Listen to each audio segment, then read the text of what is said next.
എല്ലാവർക്കും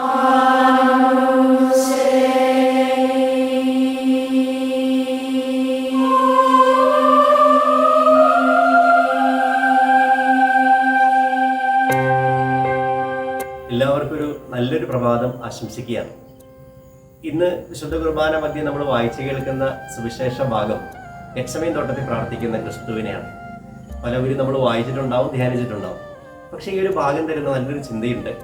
ഈ ക്രിസ്തു തൻ്റെ ജീവിതത്തിൻ്റെ സഹനങ്ങളുടെ നേരത്ത്, അല്ലെങ്കിൽ ഈ ജീവിതത്തിൻ്റെ ഈ മരണത്തോടെടുക്കുന്ന നിമിഷങ്ങളിൽ ക്രിസ്തു പാലിച്ചൊരു കാര്യമുണ്ട്. ഒരു കല്ലേറ് ദൂരം മാറിയിരുന്ന് പിതാവുമായി ഒന്നായിരുന്ന് അവൻ പ്രാർത്ഥിച്ച ഒരു നിശബ്ദതയുടെ നിമിഷം.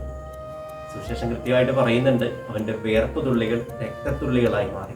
അത്രയും കഠോരമായ സഹനത്തിന്റെ നേരത്ത് മറ്റുള്ളവരുമായി കൂട്ടുചേരാനോ തൻ്റെ സങ്കടങ്ങൾ പങ്കുവയ്ക്കാനോ അല്ല പോയത്, മറിച്ച് പിതാവുമായി പ്രാർത്ഥനയുടെ ആഴങ്ങളിലേക്ക് കടന്നു പോകാനായിട്ട് സാധിക്കുകയാണ്. നമ്മുടെ വ്യക്തിപരമായ ജീവിതത്തിൽ നമ്മളും വിവിധങ്ങളായ സങ്കടങ്ങളിലൂടെയും വിഷമങ്ങളിലൂടെയും പരാജയങ്ങളിലൂടെയും ദുഃഖങ്ങളിലൂടെയൊക്കെ കടന്നു പോകുന്നവരാണ്. എൻ്റെ ദുഃഖം വരുമ്പോൾ ഞാൻ എങ്ങോട്ടാണ് ഓടുന്നത്? എനിക്ക് ആശ്രയമുള്ള എൻ്റെ അപ്പനായ ദൈവത്തിൻ്റെ അടുത്തേക്കാണോ, അതോ എൻ്റെ സുഹൃത്തുക്കളുടെ അടുത്തേക്കാണോ? എവിടെയാണ് ഞാൻ ഓടുക?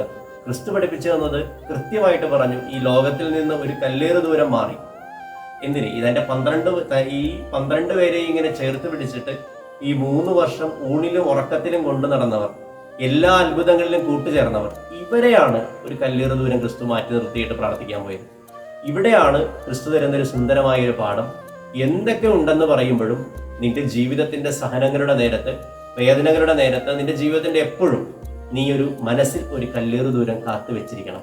ഈ കല്ലേറ് ദൂരം മാറ്റി നിർത്തി പിതാവും നീയും മാത്രമായിരിക്കുന്ന നിശബ്ദതയുടെ നിമിഷങ്ങൾ ഉണ്ടാവണം.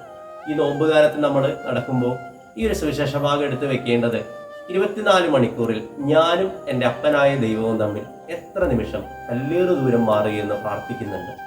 എല്ലാ പ്രശ്നങ്ങൾക്കിടയിലും, എല്ലാ അലച്ചിലുകൾക്കിടയിലും, എല്ലാ യാത്രകൾക്കിടയിലും ഈ ചോദ്യം അവശേഷിക്കുന്നുണ്ട്. 24 മണിക്കൂറിൽ നീ ക്രിസ്തുവിനോട് കൂടെ ആയിരിക്കുന്ന നിമിഷങ്ങൾ എത്രയാണെന്നുള്ളത്. എല്ലാറ്റിനെയും മാറ്റി നിർത്തി, ഒരു കല്ലേറ് ദൂരം മാറ്റി നിർത്തി, ഒരല്പം ഹൃദയം തുറന്ന് ഞാനും എൻ്റെ ഈശോയും മാത്രമാകുന്ന നിമിഷങ്ങളിലേക്ക് ഈ നോമ്പുകാലത്തിൽ ഈ ദിവസം നിങ്ങൾക്കൊരു അവസരം ഒരുക്കുകയാണ്. ഈ ഒരു ദിവസം എങ്കിലും നമുക്കൊരല്പസമയം എല്ലാം മാറ്റിവെച്ച്, മൊബൈലും നമ്മുടെ എല്ലാ ചിന്തകളും, എല്ലാ ബന്ധങ്ങളും, എല്ലാ അലച്ചിലുകളും മാറ്റിവെച്ച് ഒരല്പനേരം സ്വസ്ഥമാകാം. അവിടെ എനിക്ക് എൻ്റെ ക്രിസ്തുവിനെ കണ്ടെത്താൻ കഴിയും. ഇനി ഞാനല്ല, ക്രിസ്തുവാണ് എന്നിൽ ജീവിക്കുന്നത് എന്ന് പറയുന്ന വിശുദ്ധ പൗലോസിനോട് ചേർന്ന് നമുക്കും പറയാൻ കഴിയട്ടെ.